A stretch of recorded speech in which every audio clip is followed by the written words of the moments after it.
What's going on, guys? Hey, it's Anthony with the Wrenched Out Garage, and today we've got the $5 taillight upgrade for the Harley Davidson V-Rod. So stay tuned.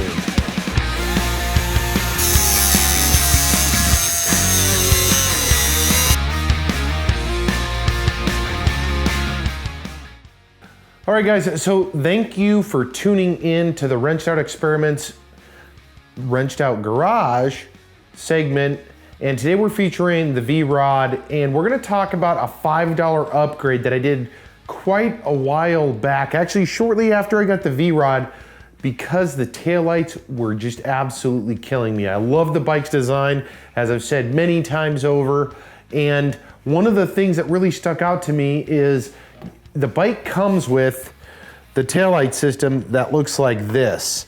And to me, you've got this beautiful bike with this sticking out of the back, and it just doesn't have any kind of appeal to me. Now, these taillights are unboltable. You can take them out. It's just a Torx head screw, and then you can pop them out, but they're just plastic with red covers on them.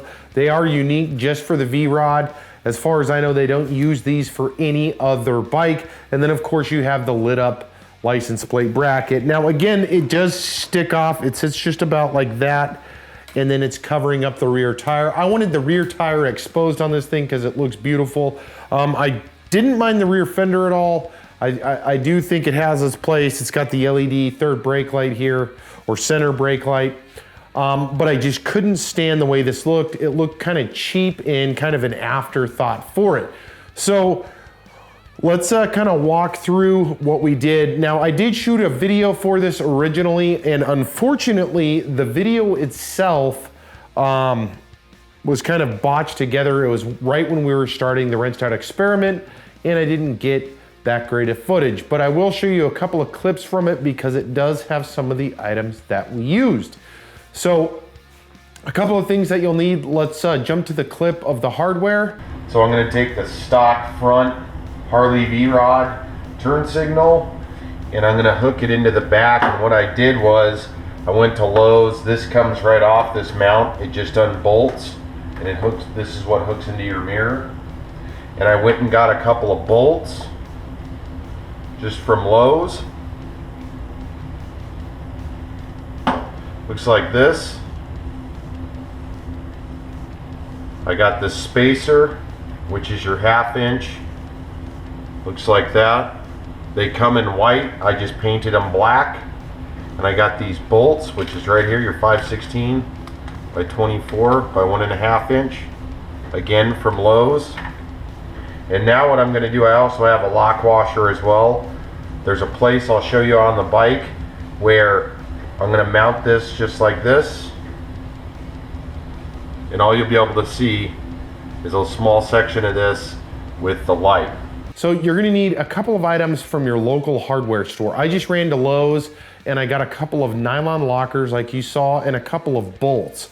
Now, on the front of the bike, I did remove these lights that you see on the rear here from the front. So we did go with the V-Rod muscle mirrors that are, we'll go into details on a different video, but ultimately we switched out the front mirrors, or the mirrors and the blinkers, and we took them off, and then I had these guys sitting around. Now these are obviously the factory black front mounted turn signals, and I switched them to the rear. So we already had these, so that was free. Because if we didn't use them, they would have just went back into one of the cabinets or somewhere else.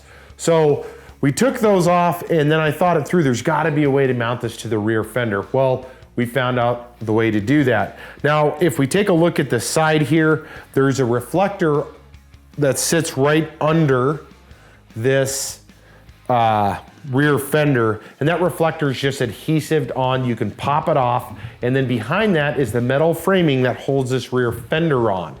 There's actually already holes sitting there. Now, what the reasoning for those holes are, I don't know. However, we wanted to utilize them. So obviously what we did was take the nylon locker, and then we bought those bolts with the correct distance, and then we mounted the new the new old lights to them. So obviously the only cost associated with doing this, aside from if you're gonna side mount your license plate or whatever you're gonna do with your license plate, but to relocate the lights themselves, again, is about a $5 upgrade. So we took the nylon lockers, we painted them black, and then we mounted them. Now, when I took this off, so let's take a look at this real quick. This is what it came with, and I actually used as Dremel and just ended up going under it. I drilled out there's a couple of rivets on the back. I drilled those out. The one actually I didn't drill it out, it just popped out. There's 2 rivets, so you can drill them out or do whatever you want to do with them. And then I ended up cutting this with a Dremel with a little disc on it, which actually cut it right under here. So the only thing that's really exposed is a little, actually really nothing. I was thinking about putting a cap on it, and we still may put a cap on it. I might make it out of fiberglass. I'm not sure at this point, but the wiring's very straightforward at this point because it is just a 3-wire to the tail lights, and it was a 3-wire off of the front. So ultimately you just made up the wires, wire them all in, solder them, or butt joint them, or whatever it is you want to do in order to get the lights to work. And then you still have the license plate leads. Now, obviously on this bike, I haven't done the license plate lights for the license plate yet. I will end up doing a video on those because I actually have them. I just don't ride very often at night because the summers in Alaska, it stays light until 3 or 4 in the morning. And even then it's still fairly light outside. And then as winter comes in, I obviously don't ride here.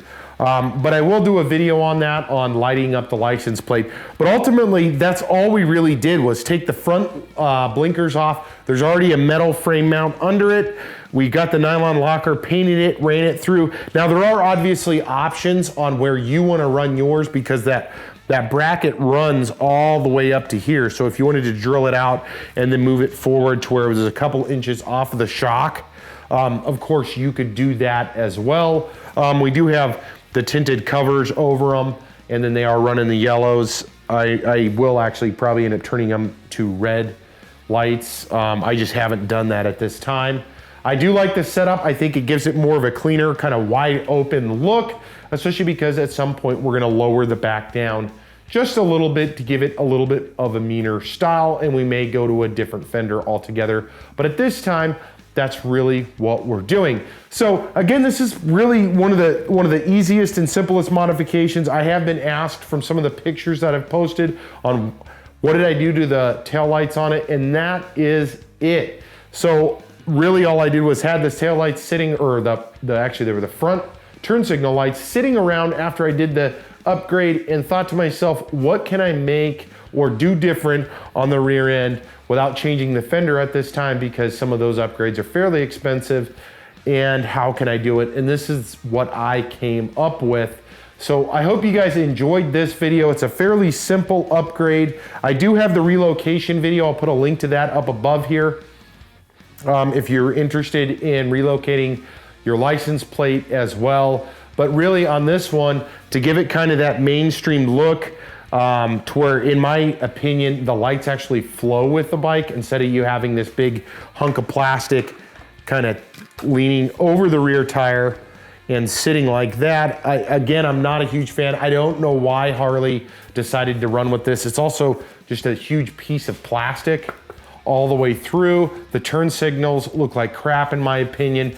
And also with this modification, you can put any taillights you want on there. If you want to go to the speed bullets, the really small guys, or if you want to go to, I don't know, like an Arlen Ness or one of the other guys that you find better suits your bike, obviously the opportunity is there, as we actually may change ours over to either the Roland Sands or the Arlen Ness style, to where it has the cuts in it, so it matches the Bassani exhaust, gives it kind of that uniformed look. It also goes with our front caps. We just haven't done that yet. So hey, thank you guys for tuning in to the Wrenched Out Experiment. This is obviously the Wrenched Out Garage segment of it, where we work on the V-Rod, we work on the Camaro, we on occasion get to look at other people's rides. We do appreciate you guys checking out the video. If you guys haven't subscribed, please do so. The links below or at the end of this video. We've got a lot of cool things planned for the V-Rod, the Camaro, the Sportster, and many other things that we've got going on. So if you're not, you're gonna miss out on a lot of cool things. Hey guys, so until next time, if you're still riding, make sure ride safe, and we will see you guys around. And of course, if you wanna catch some more of the footage that's not on the YouTube, make sure and check us out on Instagram, Twitter, and of course, Facebook as well. Until next time, guys, take care, and we'll see you around.